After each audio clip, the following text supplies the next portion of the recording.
They took my sister to Europe and left me with the bills, so I planned my own trip. My parents took my sister on a 3-week luxury trip to the United Kingdom for her college graduation. My graduation gift the year before? Dinner at a mid-tier chain restaurant and a luggage set from a discount store. But what they didn't know while they were touring London and Edinburgh was that I was planning something they'd never forget. Something that would change our family dynamic forever. My name is Alex, and this is the story of how my parents' favoritism backfired in a way nobody could have imagined. Not even me. I'm the older sibling by exactly 1 year and 2 days. My sister Emma and I grew up in the same house, with the same parents, but we might as well have lived in different worlds. For years, I told myself I was imagining it, that I was being too sensitive, that maybe I just needed to try harder to earn the same love and attention Emma seemed to get effortlessly. But when I came home from my college graduation to find out my parents were taking my sister on a $15,000 international trip while expecting me to pay their house bills, something inside me finally broke. Or maybe it finally woke up. And what happened next? Well, let's just say that by the time they got home, I had moved 3 of my friends. It was nice, but it wasn't a zoo party. When I asked my mom about it later, she said, "Oh, honey, you're not really a party person anyway. You're more low-key." I was 7. I didn't even know what kind of person I was yet. That became the pattern. Emma's 10th birthday? A sleepover party with 12 friends at a hotel with a pool. Mine? Pizza and a movie at home. Emma made honor roll in middle school, and we went out to her favorite restaurant to celebrate. I made honor roll every semester, and my dad would high-five me and say, "Good job, kiddo," on his way to the garage.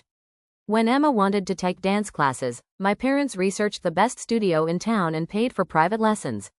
When I said I wanted to learn guitar, my dad bought me a $70 beginner guitar from a big box store and suggested I use YouTube tutorials. "You're so good at figuring things out on your own," my mom would say.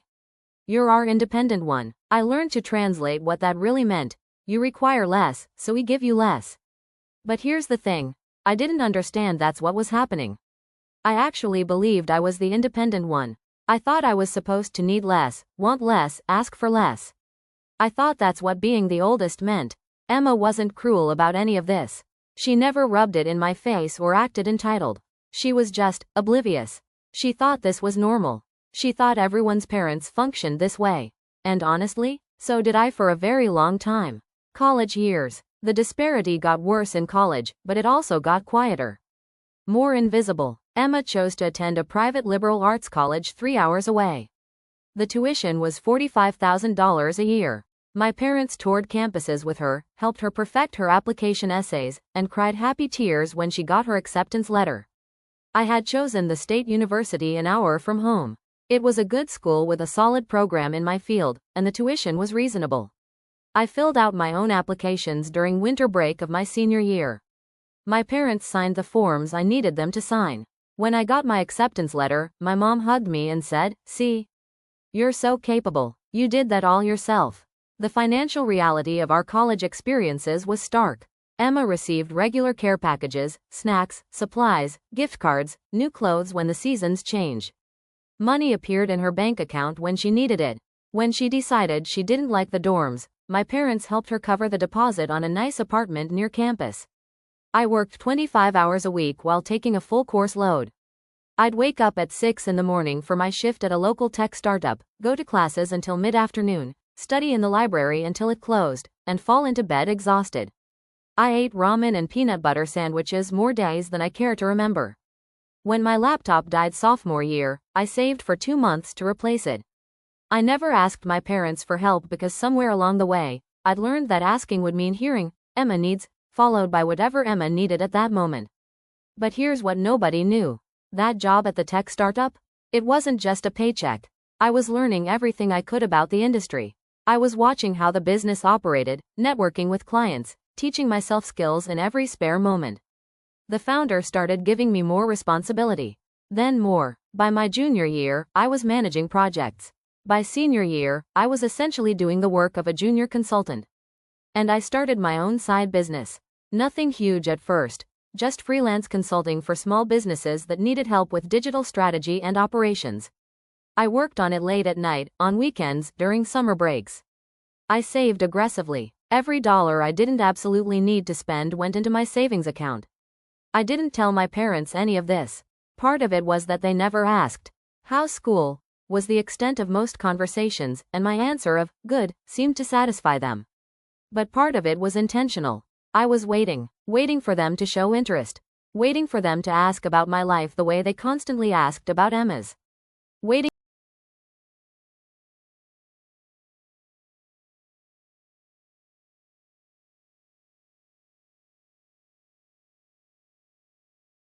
accomplishment that I'd done it all on my own. My parents were there, cheering when my name was called. Emma came too, even though she was in the middle of finals week at her own school. We took photos. Everyone smiled. That evening, we went out to celebrate. My dad had made a reservation at a family restaurant chain. You know the kind, where the walls are covered in nostalgia memorabilia and the menu has a little bit of everything. It was nice. The food was fine. My parents seemed happy, though I noticed they spent a lot of the dinner talking about Emma's upcoming senior year and whether she'd decided on her fall class schedule. After we finished eating, my mom reached under the table and pulled out a gift bag. "We're so proud of you," she said, sliding it across to me. Inside was a luggage set. 3 pieces, a carry-on, a medium suitcase, and a large checked bag. They were from a discount store, nothing fancy, but they were new and functional. "You'll need this when you start traveling for work," my dad said enthusiastically. I smiled and thanked them. I told them it was thoughtful. And it was, in a practical sense. But something inside me felt hollow. I couldn't articulate what I'd been hoping for. Maybe I hadn't been hoping for anything specific. Maybe I'd just been hoping for more. Something that felt like they'd put thought into who I was, what I liked, what this milestone meant. We went home after dinner. I packed up my dorm room the next day and moved back into my childhood bedroom temporarily while I looked for an apartment.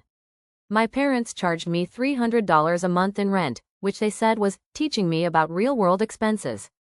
I paid it without complaint and continued building my business on the side, watching my savings grow, making plans.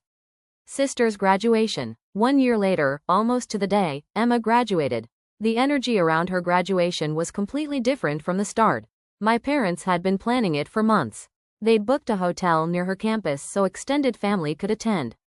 There was a brunch reservation for 15 people the morning after the ceremony.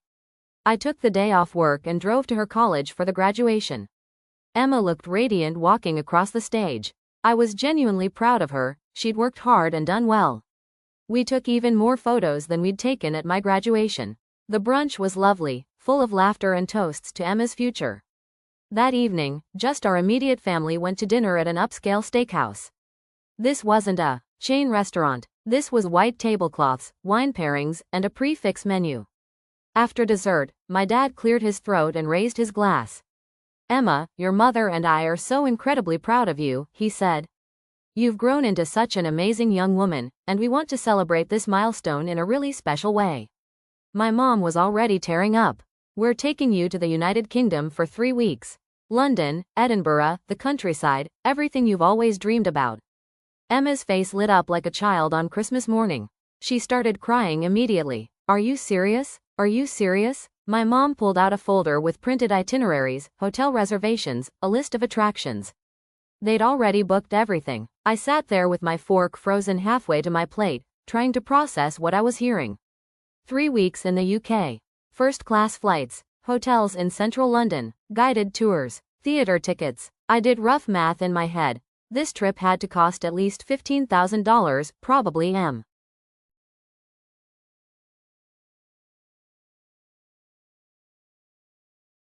I excused myself to go to the bathroom. I stood in the hallway outside the restrooms, hands braced on the wall, trying to breathe evenly. I wasn't angry at Emma. This wasn't her fault, but the disparity was so massive, so undeniable, that I couldn't pretend I didn't see it anymore. When I came back to the table, I managed to hug Emma and tell her I was happy for her. Because I was. I just wished someone had been this excited about my achievements. 3 days later, I drove to my parents' house for dinner. Emma was there too, already planning outfits and researching restaurants in London. After we ate, I asked my parents if I could talk to them privately. We went into the living room while Emma stayed in the kitchen scrolling through travel apps on her phone. "I need to ask you something," I said, keeping my voice level. "Last year, for my graduation, you took me to a chain restaurant and gave me luggage from a discount store. I'm not saying I didn't appreciate it. But can you help me understand why Emma's getting a $15,000 international trip? My dad shifted uncomfortably. You got luggage, he said, as if this was a perfectly reasonable response. And besides, Alex, you're more practical. You understand budgeting and real-world constraints. You've always been that way. My mom jumped in. Emma's always dreamed of going to Europe. Ever since she was a little girl. You know how much she loves European history and culture. And you can go yourself when you're more settled in your career. Settled? I repeated. I have a job. I'm financially stable. I was stable at graduation too. Well, you never told us that, my mom said, and there was a defensive edge in her voice now. You never talk about your life. We don't know what's going on with you. That stung because it was partially true, but also completely unfair. I didn't talk about my life because they'd never asked. Not really. Not the way they constantly asked Emma about every detail of hers. Before I could respond, my dad dropped the real bomb. Actually, Alex, we need to talk to you about something. While we're in the UK with Emma, we need you to stay at the house and handle things here. I blinked. Handle things? The bills, my mom said, as if this was obvious. Utilities, internet, the lawn service. We'll leave you a list. And someone needs to feed Whiskers and make sure the house doesn't fall apart. You still have a key, right? They wanted me to pay their bills. While they took my sister on a $15,000 vacation. While my graduation gift had been $90 worth of luggage. Are you serious? I asked. You're living here, paying minimal rent, my dad said. This is part of being a family. We help each other out. I'd moved out of their house 6 months earlier. I was only living there, in the sense that I'd used it as my mailing address while getting settled. But I didn't correct him. I just nodded slowly. Sure, I said, I'll handle it. That night, I sat in my actual apartment, a modest one-bedroom I'd been renting, and stared at my laptop screen. I pulled up my bank account. The balance stared back at me, $127,000. Money I'd earned and saved over 4 years of brutal work schedules and careful spending. Money they had no idea existed. I opened a new tab and started searching for luxury apartments in the area. Then I opened another tab and started searching for flights to Europe. And I started planning.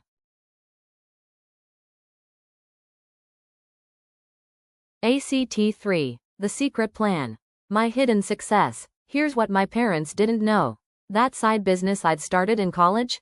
It had become something real. By the time I graduated, I was making more from my freelance consulting than from my official job. 6 months after graduation, my freelance income was in the 6 figures annually. I'd specialized in helping small to mid-size businesses optimize their operations and digital presence. I had a gift for seeing inefficiencies and designing solutions. My client list had grown through referrals, and I was turning down work because I didn't have enough hours in the day. I'd incorporated my business. I had an LLC, a business bank account, a growing portfolio of successful projects. I'd even hired 2 contract workers to help with overflow. At 23 years old, I was running a successful consulting firm, and I'd done it entirely on my own. The 6-figure savings account? That was from living frugally and saving aggressively. I'd kept my expenses low, maintained the modest apartment, driven my 10-year-old car, and banked almost everything I earned. I wasn't depriving myself, I just had goals. I was building toward independence that couldn't be questioned or taken away. I never told my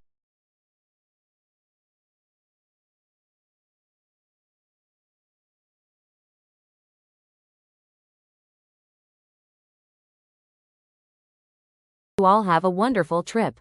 Love, Alex. I left my new address on a separate piece of paper underneath the note. No explanation, no justification, just facts. I fed the cat daily, made sure the house was locked up, and drove to my new apartment. The movers arrived an hour later with my belongings. I spent Thursday unpacking and arranging furniture. On Friday, I went shopping for the clothes I'd need for Europe, outfits that matched the luxury hotels I'd be staying in, nice luggage to replace the cheap set my parents had given me. Saturday morning, I called a car service to take me to the airport. I'd never flown first class before. The seat was like a private pod, with champagne service and a menu that looked like it came from a fine dining restaurant. As the plane took off, I looked out the window at the city getting smaller below me and felt the weight of 23 years of being second best finally start to lift. I was going to do this on my own terms. I was going to be spectacular. And when they came home, they were going to have to confront what they'd refused to see for so long. ACT 4. Europe and the Awakening. My journey. I landed in Paris on a Sunday morning, and it felt like stepping into a dream I didn't know I was allowed to have. My hotel was in the 8th arrondissement, walking distance from the Champs-Élysées. My room had a balcony overlooking a tree-lined street, and when I opened the windows, I could hear the city waking up below me. For the first time in years, maybe ever, I wasn't exhausted. I wasn't juggling 3 different responsibilities or worrying about money or trying to prove anything to anyone. I was just free. I spent 3 days in Paris doing everything I'd ever dreamed about. I ate at a Michelin-starred restaurant where each course was a work of art. I took a private tour of Versailles with a guide who spoke 5 languages and knew stories about Marie Antoinette that never made it into history books. I spent an entire afternoon at the Musée d'Orsay, standing in front of paintings I'd only seen in textbooks, crying because they were so beautiful and I was actually there seeing them. On my 3rd evening in Paris, I sat at a café in Montmartre as the sun set over the city, and I posted my first photo to Instagram. I rarely used social media, and my parents didn't follow my accounts. But Emma did. I knew she checked Instagram religiously. The photo was of the Eiffel Tower at golden hour, taken from my hotel balcony. I captioned it simply, "Paris at sunset." From Paris, I took the train to the French Riviera. I spent 4 days in Nice, swimming in the Mediterranean, eating fresh seafood, exploring Monaco. The water was so blue it looked photoshopped. I posted another photo, me in a sundress on a yacht I'd rented for an afternoon tour. Then Italy. Florence first, where I spent hours getting lost in the Uffizi Gallery and eating pasta that made me understand why people write poetry about food. I posted a photo of the Duomo at sunrise. Then Rome, the Colosseum, the Vatican, the Trevi Fountain at midnight when most of the tourists had gone home. I threw a coin over my shoulder and made a wish. I wished for the courage to keep choosing myself. The Amalfi Coast was where things shifted. I'd booked a suite in Positano at a hotel built into the cliffside. My terrace overlooked the entire coastline, and I could walk down a private path to a small beach. One evening, I was having dinner at the hotel restaurant, and I started chatting with a couple at the next table. They were in their late 20s, Americans, celebrating their engagement. ACT 4. Europe and the Awakening. My journey. I landed in Paris on a Sunday morning, and it felt like stepping into a dream I didn't know I was allowed to have. My hotel was in the 8th arrondissement, walking distance from the Champs-Élysées. My room had a balcony overlooking a tree-lined street, and when I opened the windows, I could hear the city waking up below me. For the first time in years, maybe ever, I wasn't exhausted. I wasn't juggling 3 different responsibilities or worrying about money or trying to prove anything to anyone. I was just free. I spent 3 days in Paris doing everything I'd ever dreamed about. I ate at a Michelin-starred restaurant where each course was a work of art. I took a private tour of Versailles with a guide who spoke 5 languages and knew stories about Marie Antoinette that never made it into history books. I spent an entire afternoon at the Musée d'Orsay, standing in front of paintings I'd only seen in textbooks, crying because they were so beautiful and I was actually there seeing them. On my 3rd evening in Paris, I sat at a café in Montmartre as the sun set over the city, and I posted my first photo to Instagram. I rarely used social media, and my parents didn't follow my accounts. But Emma did. I knew she checked Instagram religiously. The photo was of the Eiffel Tower at golden hour, taken from my hotel balcony. I captioned it simply, "Paris at sunset." From Paris, I took the train to the French Riviera. I spent 4 days in Nice, swimming in the Mediterranean, eating fresh seafood, exploring Monaco. The water was so blue it looked photoshopped. I posted another photo, me in a sundress on a yacht I'd rented for an afternoon tour. Then Italy. Florence first, where I spent hours getting lost in the Uffizi Gallery and eating pasta that made me understand why people write poetry about food. I posted a photo of the Duomo at sunrise. Then Rome, the Colosseum, the Vatican, the Trevi Fountain at midnight when most of the tourists had gone home. I threw a coin over my shoulder and made a wish. I wished for the courage to keep choosing myself. The Amalfi Coast was where things shifted. I'd booked a suite in Positano at a hotel built into the cliffside. My terrace overlooked the entire coastline, and I could walk down a private path to a small beach. One evening, I was having dinner at the hotel restaurant, and I started chatting with a couple at the next table. They were in their late 20s, Americans, celebrating their engagement. Silence. Then, what? What consulting business? You never told us about any business. You never asked about my work, I said simply. You never asked about my life at all, actually. That's not fair, Alex. You know we care about you. But right now, this is very irresponsible. You should be saving that money, not gallivanting around Europe. The word, gallivanting, nearly made me laugh. That's exactly what they were doing with Emma. But when I did it, it was irresponsible. I have savings, Mom. Substantial savings. This trip isn't hurting me financially. I can afford it. Well, I think you're being very selfish. We asked you to watch the house and you just left a note and disappeared. I did watch the house, I corrected. I paid all the bills you asked me to pay. I fed the cat and arranged for someone else while we are all unavailable. I did exactly what you asked. Then I went on vacation. We'll talk about this when we get home, she said, and her voice had that quality I remembered from childhood, the one that meant I was in trouble, but she wasn't going to explain why because I should already know. Looking forward to it, I said, meaning the opposite. We hung up. On day 20, my dad left me a voicemail. I was in the Cotswolds by then, staying at that manor house with a view of the countryside that made me feel like I was living in a Jane Austen novel. Alex, this is your father, the voicemail began, as if I wouldn't recognize his voice. Your mother and I are very confused and frankly disappointed by your behavior. We need you to come back to the house immediately to explain where this money came from and what you think you're doing. We're worried about you. We're going to come to your apartment when we get back, and you'd better be there to answer some questions. The entitlement in his voice was staggering. They'd given my sister a $15,000 trip and expected me to applaud. I'd given myself a $30,000 trip I'd earned with my own money, and suddenly it was their business to interrogate me about it. I didn't call him back.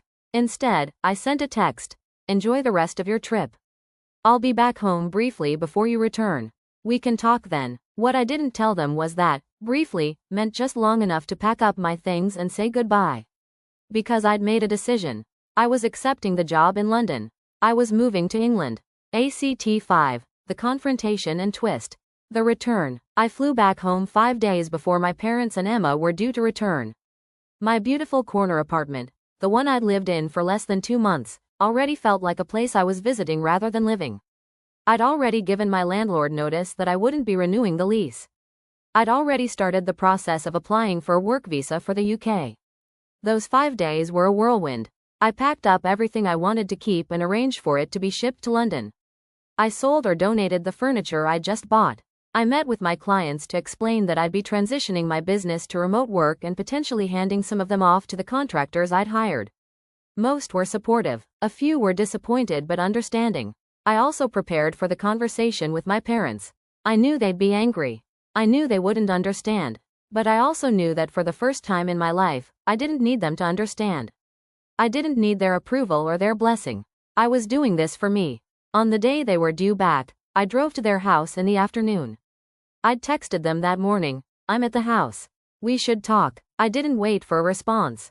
They arrived at 4 p.m., all three of them looking exhausted from their trip but also immediately tense when they saw my car in the driveway. I was sitting in the living room when they walked in. Emma hugged me first. It's so good to see you, she whispered. I've missed you. There were tears in her eyes, and I realized that somewhere during their trip, she'd figured out how badly I'd been hurt. She'd started to see the pattern too. My parents stood in the doorway, their faces hard. Alex, my dad said. We need to talk. Yes, I agreed. We do. But first, I need to tell you all something. The living room showdown. We sat down, them on the couch, me in the armchair across from them. Emma sat between our parents, looking like she wanted to disappear. I'm moving to England, I said simply. I've been offered a job in London as Director of International Operations for a tech company. I accepted. I leave in 3 weeks. The silence was deafening. My mom's mouth opened and closed like a fish. My dad's face turned red. You're what? My mom finally managed. Moving to England, I repeated. London specifically. It's an incredible opportunity. You can't just move to another country. My dad said, his voice rising. What about your job? Your apartment? Your life here? I'm working remotely for my consulting clients who want to keep me and transitioning the others. I've already given notice on my apartment. And my life here? I paused. What life, Dad? The one where you barely know what I do for a living. The one where you've never asked about my goals or dreams. The one where I'm an afterthought. That's not true, my mom protested weakly. Isn't it? I asked. Let me ask you some questions. Do you know what my business does? What I actually do every day? They looked at each other. Some kind of consulting, my dad said vaguely. Do you know how much money I make? Silence. Do you know that I paid for my own senior year of college? That I haven't needed financial help from you in years? That I built a six-figure business before I turned 24? Emma gasped. My parents just stared. You never told us any of this, my mom said, but her voice was weak now. Did you ever ask? I countered. Did you ever once sit down with me and say, Alex, tell me about your life. Tell me about your dreams. Tell me what you're working on. Did you show even a fraction of the interest in my life that you showed in Emma's? That's because you never wanted to talk about it, my dad said, his voice rising again. You've always been closed off. You've always kept things to yourself. I learned to keep things to myself because sharing them got me nowhere, I said, my voice steady despite the emotion churning inside me. Do you remember my 10th grade science fair project? I placed second in the state competition. I was so excited to tell you. You said, that's nice, honey, and then spent the rest of dinner talking about Emma's role in the school play. That was years ago, my mom protested. And it was a pattern that continued for years, I said. Emma's dance recitals got front row seats and flowers. My guitar recitals got, oh, that's the same night as Emma's thing, can you reschedule? Emma's honor roll got celebration dinners. Mine got a high five. Emma's college applications got family meetings and campus tours. Mine got a signature on the form. Emma's graduation got a $15,000 trip to the UK. Mine got discount luggage and a meal at a chain restaurant. Emma was crying now, openly, tears streaming down her face. I didn't know, she whispered. I swear I didn't know it was like that. I know you didn't, I said gently, looking at her. This isn't about you, Emma. You didn't do anything wrong. You were just a kid who got the love and attention you deserved. The problem is that I deserved it too, and I never got it. I turned back to my parents. And then, after years of this pattern, you had the audacity to ask me to pay your bills while you took Emma on her dream vacation. You expected me to take care of your responsibilities while you treated her to something extraordinary. And you couldn't understand why I might have a problem with that. We didn't mean, my mom started. Intent doesn't erase impact, I interrupted. I'm sure you didn't mean to make me feel like I was worth less. I'm sure you didn't intend to create a hierarchy where Emma's happiness mattered more than mine. But that's what happened. That's what I lived with for 23 years. So you're just running away? My dad asked, and there was anger in his voice but also something else. Hurt, maybe. Or fear. No, I said firmly. I'm running toward something. Toward a life where I'm valued for who I am. Toward opportunities I've earned. Toward a place where I can start fresh without the weight of always being second best. We never made you second best, my mom said, but even she didn't sound convinced anymore. Then why did my European vacation upset you? I asked. Why was Emma's trip a gift she deserved, but mine was irresponsible and selfish? Why was it okay for you to spend $15,000 on her but shocking that I could spend $30,000 on myself with money I earned? They had no answer for that. The twist. There's something else you should know, I said, and I pulled out my phone. I opened my email and turned the screen toward them. While I was in Italy, I was contacted by a private equity firm. They've been watching my consulting business for about a year. They want to acquire it. My dad leaned forward, squinting at the screen. What does that mean? It means they want to buy my business. My client list, my processes, my branding, everything. They're offering me $2.3 million. The room went completely silent. Emma's mouth fell open. My mom's face went pale. My dad just stared at the screen like the numbers might rearrange themselves into something that made more sense. 2.3 million? My mom whispered. Yes, I said. I accepted the offer from the cafe in the Cotswolds while drinking tea and eating scones. I signed the paperwork digitally 3 days ago. The money will be transferred to my account next week. Oh my God, Emma breathed. So you see, I continued, putting my phone away, I don't need your approval. I don't need your financial support. I don't need you to believe in me or validate my choices. At 23 years,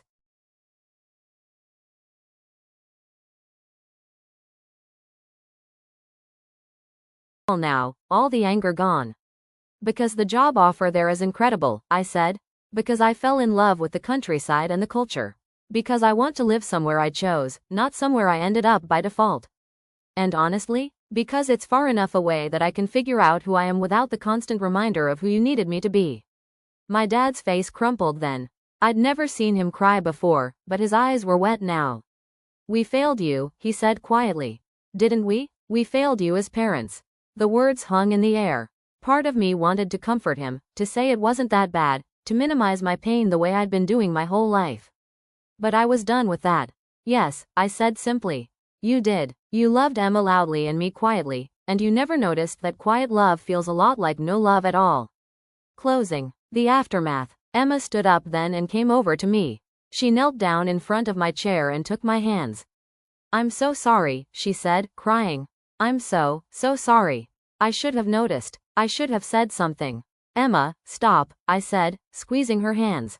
You were a kid. You were just living your life. This was never about you. But I benefited from it, she said. I got all the attention and the trips and the support, and you got nothing. And I just accepted it like it was normal. It was normal to you, I said.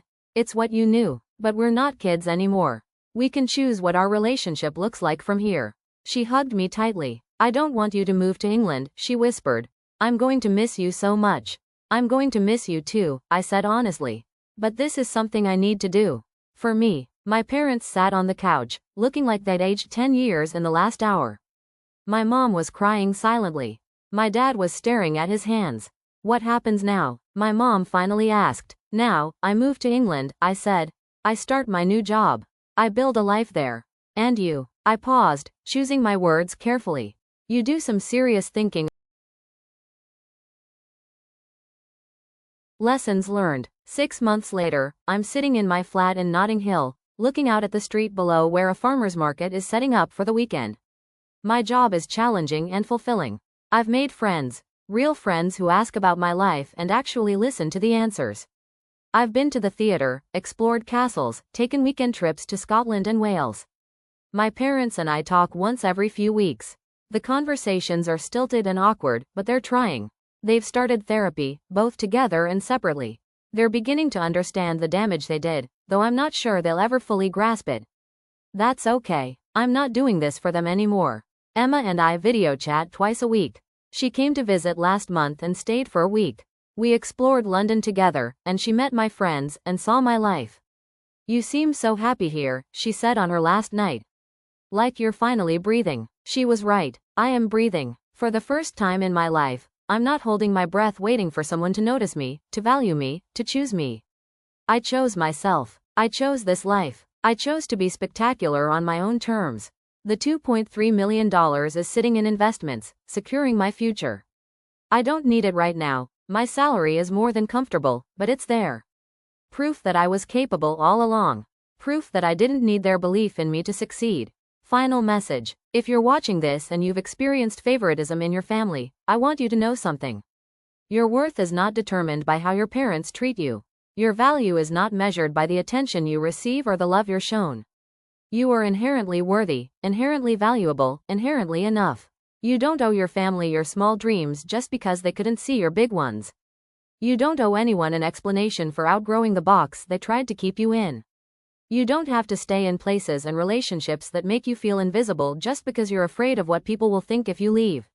Sometimes the bravest thing you can do is choose yourself. Choose your happiness. Choose your peace. Choose the life you want instead of the life others expect from you. The best view really does come after the hardest climb. But you have to be willing to make the climb. You have to be willing to leave behind the people and places that keep you small.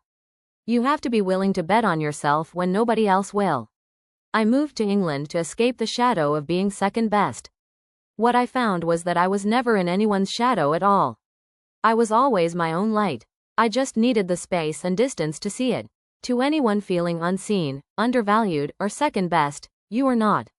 You are spectacular. You just need to give yourself permission to shine. And sometimes, the most powerful thing you can say is not, I forgive you, or, it's okay. Sometimes the most powerful thing you can say is, I choose me. That's what I did, and it changed everything. Thank you for listening. Please like, share, leave a comment and subscribe for more intriguing stories.